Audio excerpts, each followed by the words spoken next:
ইমাম ঘুষ দিয়ে চাকরি নিয়েছে, তার পিছনে নামাজ হবে কি? তার থেকে যোগ্য লোক ছিল, কিন্তু উনি উপরের মানুষের সাথে লিঙ্ক করে ইমাম হয়েছে। আমি বলেছি বাংলাদেশের মুসলমানদের রাষ্ট্র ক্ষমতায় ইসলাম নিয়ে যাওয়া সম্ভব নয়। কেন?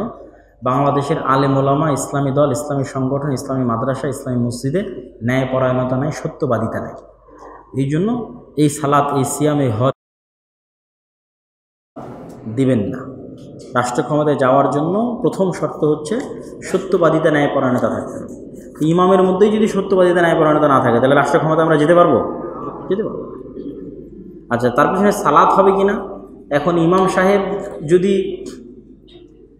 অজু করে না এসে নামাজ পড়ায়, আপনি ধরতে পারবেন? ধরতে পারবেন না। তো সেক্ষেত্রে চেষ্টা করতে হবে ভালো ইমাম নিয়োগ দেওয়ার। অল্টারনেটিভ থাকলে অল্টারনেটিভ মসজিদে যাবে, কিন্তু নিরুপায় এবং উপায়ন্তর না থাকলে যদি সালাত পড়ে, তার সালাত তার, আপনার সালাত আপনার।